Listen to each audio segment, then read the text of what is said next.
Discussing about the different type of patterns, and I have shown you in the previous videos also that how to implement the different pattern.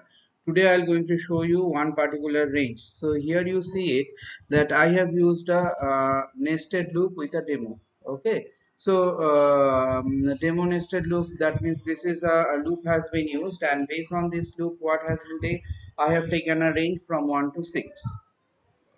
The here I didn't write any pattern of what steps. Okay, what the steps to be and how the steps will be conducting. That steps has not been written. So as the steps is not written, we will find it that as the steps has not been written, so we will find it that by default it will going to go for one step each. Okay, it will run for one step each, and as it will going to run for one step each, see here, as it is going to run for one step each, so I have started from one, and loop will run up to 6 means what? It will run up to 6, but it will print up to 5.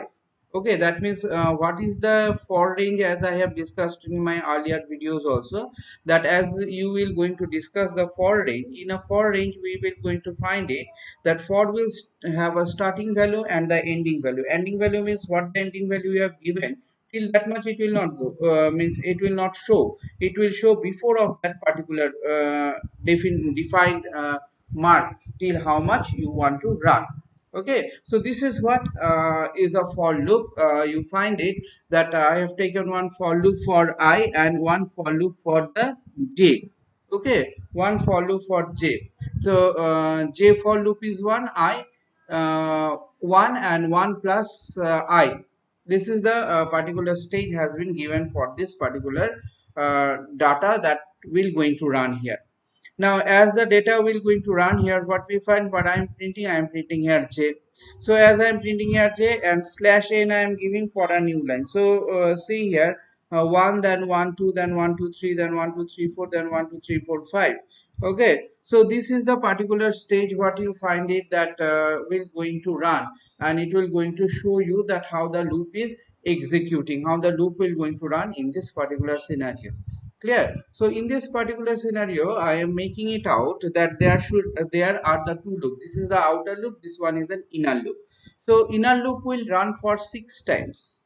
Okay, inner loop will run for a 6 time, and sorry, outer loop will run for the 6 time, and inner loop will run for that many number of times. That means I plus 1, how many times?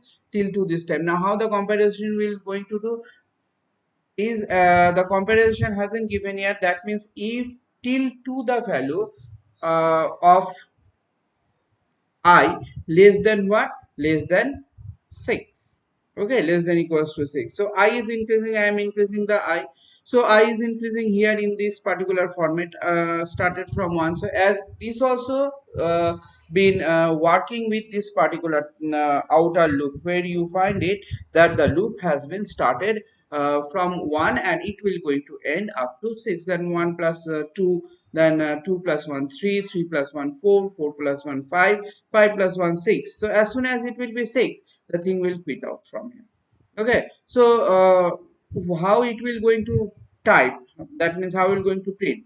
First it will take 1, so it will print it for one time. Then I plus 1 is what? 2. Then it will print for the first value and the second value.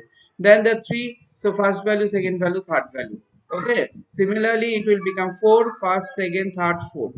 Fifth, first, second, third, fourth, fifth. So when it will become 6, so it will quit out because condition is not satisfying. Is it less than equals to 6?